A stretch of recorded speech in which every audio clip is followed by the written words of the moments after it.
Srup sidem permalem karana sabawa walang salisik ingkang kapiyarsa hambung lamat-lamat swaraning pradonga kang angerangin hambabar ketawang puspa warna.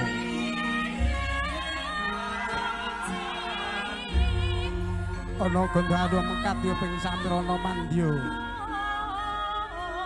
Kawis kala jengkaring siat mojo temanten putih saking tepas wangi. Tepas wis arane papan ateges temanten putih mijil saking panti busana. Nedya marak sowan wonten ngasanipun para rawuh manjing wonten ing sasana rinengga. Kakandhi dening panjenenganipun ingkang rama saha ingkang ibu inggih menika Bapak Nur Utama kalan Ibu Epa Nurdin ingkang nganti siat mojo temanten putri. Ngagem puspita rinunce ing kula sinampiran wonten ing pamindakan kanan lamun katipun samirana mandya kangsa gandane ngebak ing wadyaning pawiwahan.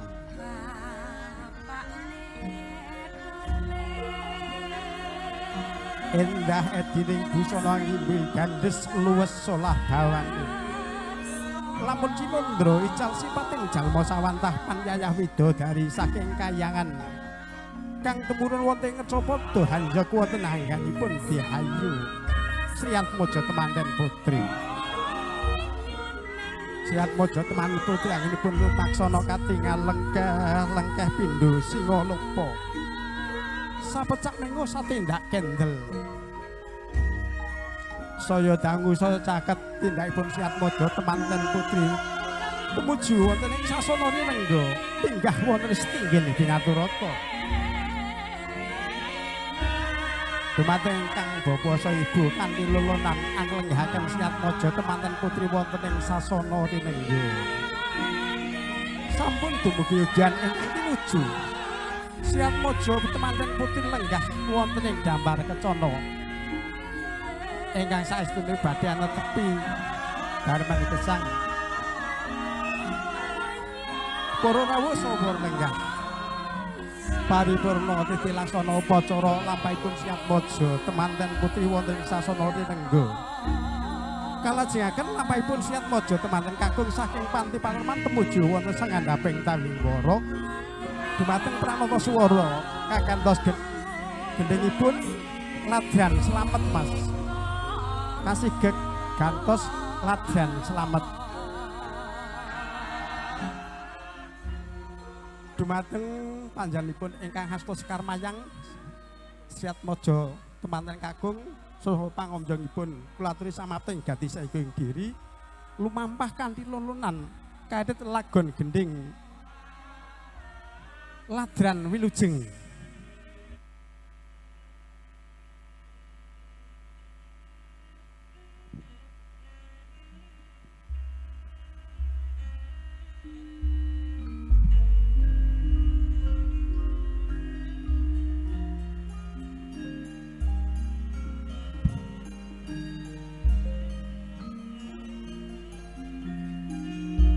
Wus binarung suarane gongso kang hambabar ladran wilujeng. Kawis tinggal Sriat Mojo temanten kakung kakanthi dening kang rama saha ingkang raka. Sriat Mojo temanten kakung ngagem busana ingkang sarwa tinaretes benang susutya ngagem kuluk kaligara hangimba busane sang nata. Katingal pating lebyar pating pancorong tindak Sriat Mojo temanten kakung.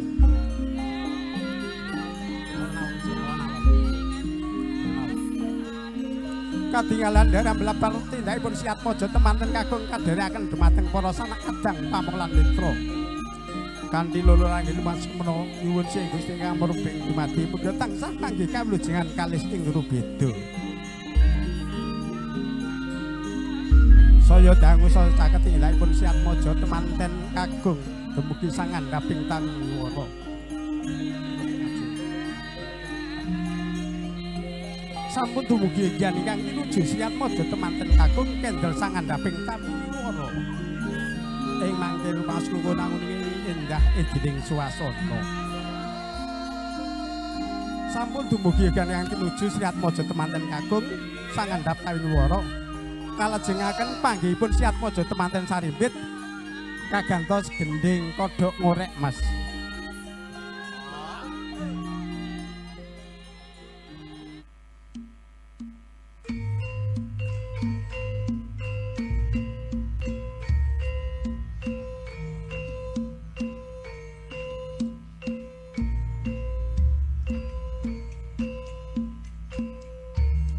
Sampun dumugi wayaning mangsa kala dumawaing kodrat. Sriat Mojo temanten sari nimbit hanetepi tata adicara upacara panggih.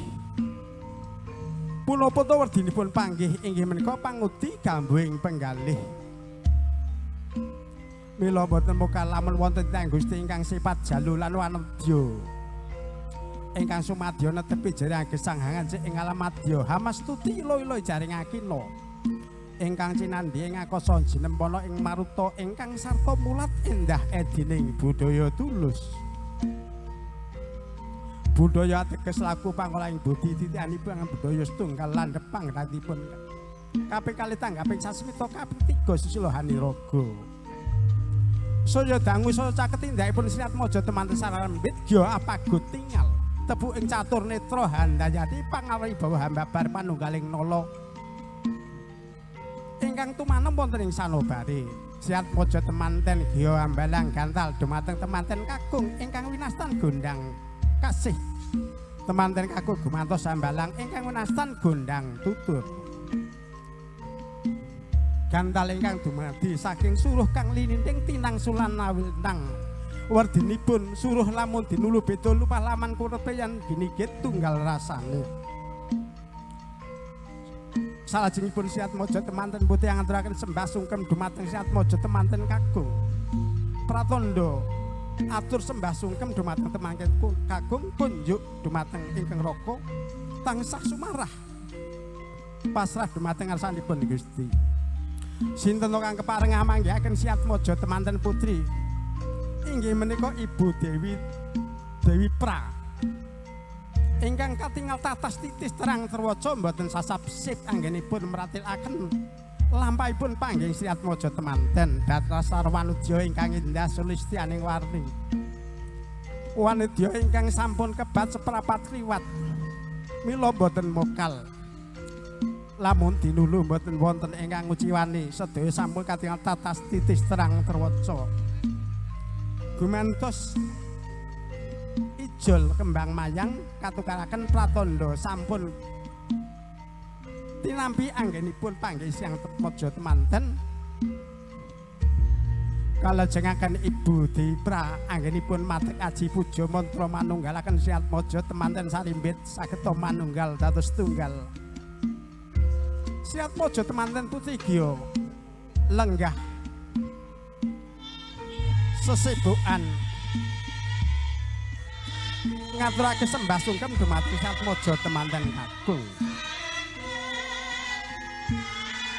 Sembahipun dipun tampi dumateng temanten kakung pratandha tresnanipun Sriat Mojo temanten kakung tansah hanuntun dumateng ing garwa tumuju margi ingkang leres. Paripurna titilaksana sungkem kalajengaken hamiji sukunipun Sriat Mojo temanten kakung sing tengen sik lho.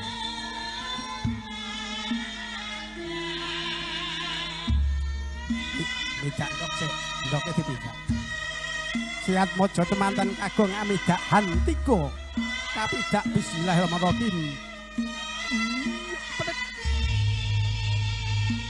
Iya, pecah padha saknalika. Ndok sampun pecah wujudipun abang lan putih.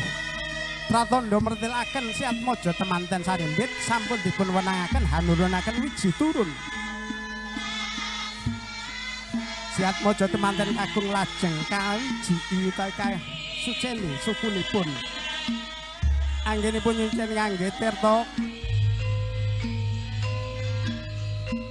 kang kawadahan Gendhaga Kencana ciduke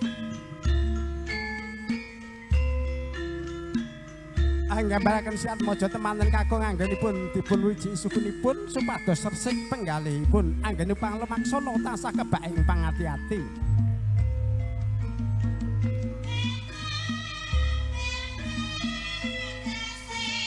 Paripurna Titi Laksana anggenipun amiji sukunipun Siatmaja temanten kakung. Kalajengaken temanten kakung hang lanting dumateng temanten putri pratandha hang angkat derajating wanita. Sunajan to beda tanggul jawabe nangis sami tanggung jawabipun.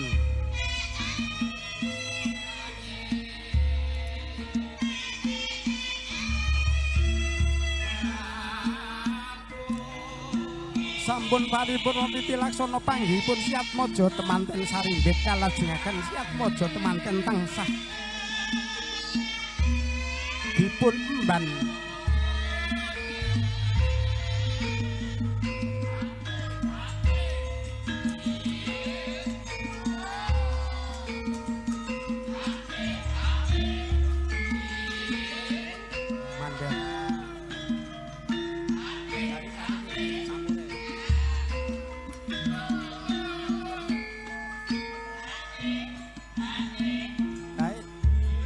karo amase nyolong mburi.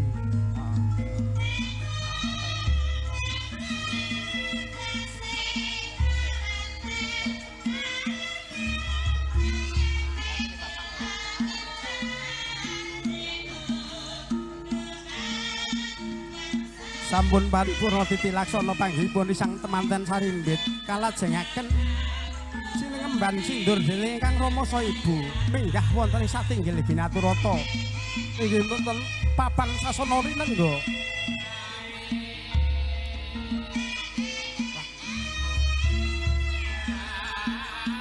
Kanthi lulunanipun lumaksana kebake pangati-ati supados lampahipun tansah manggayuna kalesing rupeda. Tansah nyuwun sing Gusti ingkang marbeng dumadi. Anggenipun ninggaken Siatmaja temanten sarimbit wonten ing satinggil Binaturata. Tansah lulunan sampun dumugi giyan ingkang tinuju Siatmaja temanten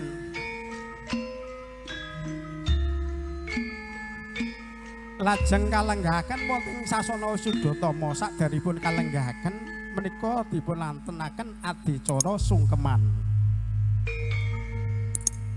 Wis ben Mas, teruske wae gendhinge kuwi.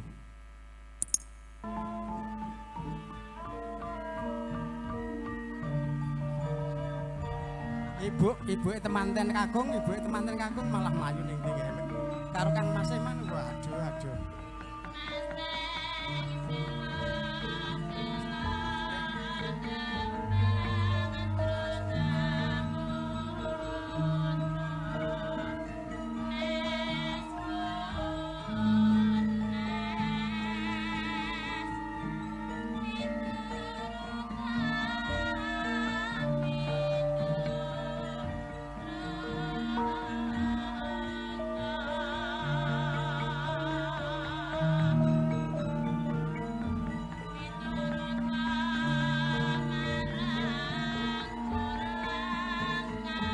Dumateng para rawuh adicara salajengipun menika sungkeman inggih menika Siatmaja temanten sarimbit badhe ngaturaken sembah sungkem dumateng ingkang Rama sarimbit. Pramila dumateng Ibu Juru Rias kula aturi manati kisaken lampahipun sungkeman dumateng tiyang sepuh kekalihipun.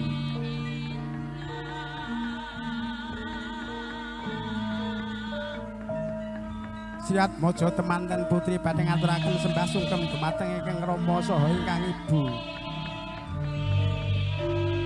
Kanthi lulunanipun lumaksana Siatmaja temanten putri ngaturaken sembah sungkem dumateng ingkang Rama. Aturipun Siatmaja temanten putri manggah mekaten. Kanjeng Rama saha Kanjeng Ibu sesembahan kula. Kula nyuwun iki pangestu Rama Ibu. Paduka ingkang nyukir jiwa raga kawula. Kula dereng saged sabiyantu dumateng panjenengan Ibu Rama. Kula nyuwun iki pangestu anggen kula badhe nderek juru laki kula tansah mangke kawlujengan Rama Ibu. Rama Ibu ingkang dados pepunden kula. mangkono to wijiling pangandika ingkang siat mojo temanten putri kunjuk dumateng Rama sa Ibu gumantos ingkang Bapak Masuli anakku wadon sliramu sing banget tak tresnani wong ayu bebasan bungah 1000 bungah dadi siji ora kaya dina iki mula pun Bapa ora bisa paring pangestu apa-apa mung mangestani supaya nggonku nderek guru lakimu tansah panggih wana kalis ing rubeda ya nggih pandongane ing Rama tansah lumuntur Gusti tansah ngayomi kinebuna ing rubeda ya nggih semono uga ya nggih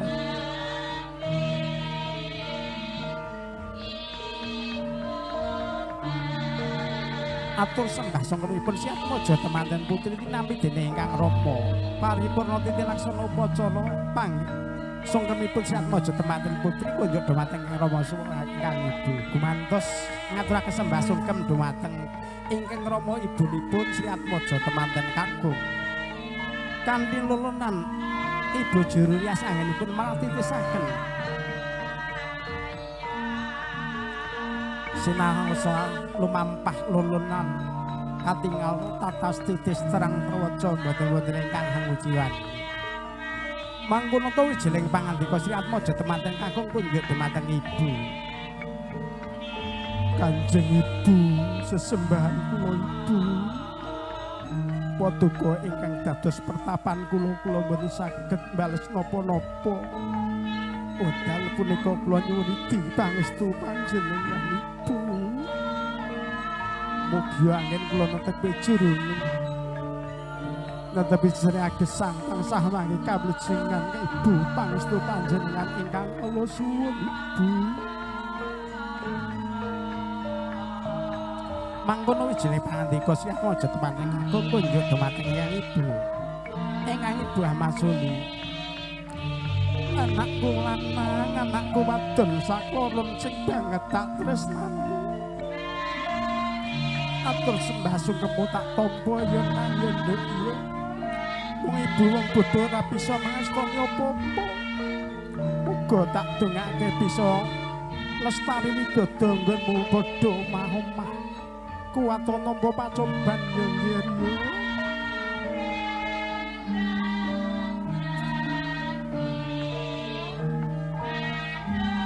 Paripurna titi laksana upacara sungkeman dumateng Siat Mojo temanten. Lajeng kalenggahaken wonten ing sasana Wisudhatama ing samangkenipun ingkang Rama saha Ibu kula aturi nglenggahaken Siat Mojo temanten saringgit.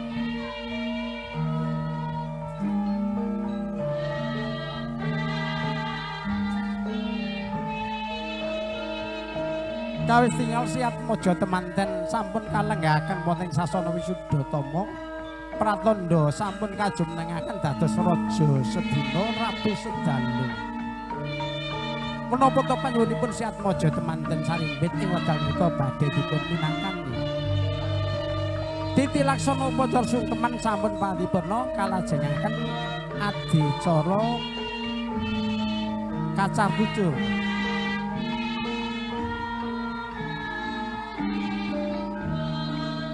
Tembung kacar bujur menika ingkang garwa ta ingkang kakung pados pangupa jiwa. Ingkang pawestihan nampi raja kaya saking kakungipun tinampi dening ingkang garwa.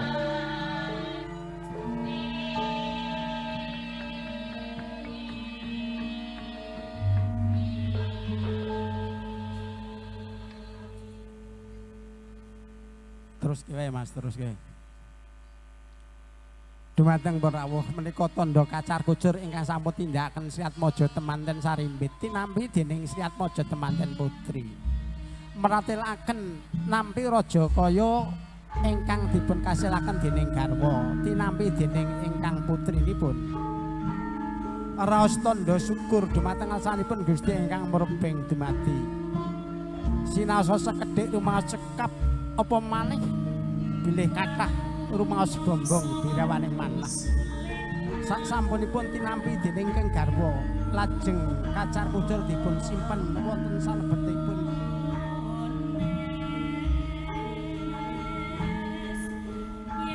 wonten pasimpenan Bendaga ingkang sampun sinawi.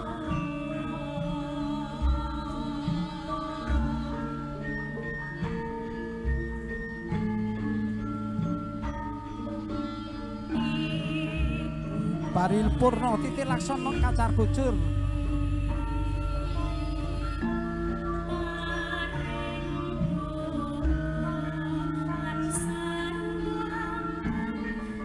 kalajengaken dahar kalimah.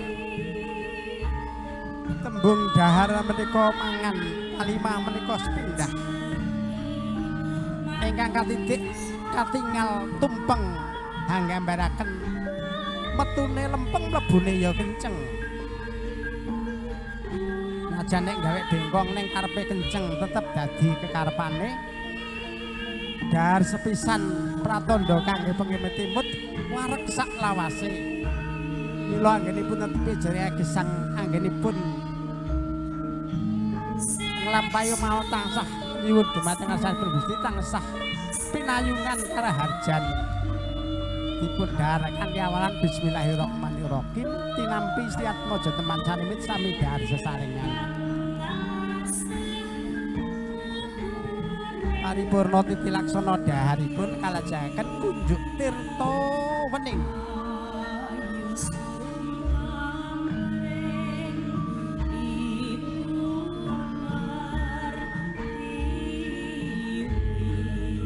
Tirta wening ingkang murni saking sumber ingkang dereng cinampuran raos ingkang binawi saking manungsa.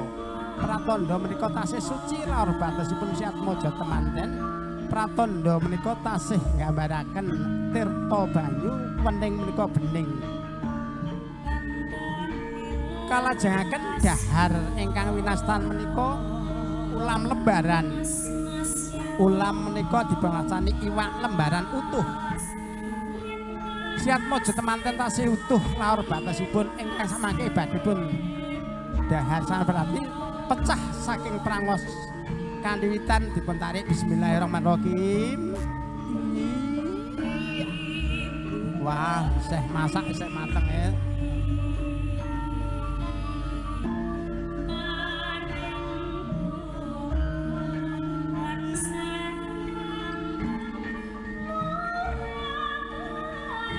Dulang-dulangan sithik edang.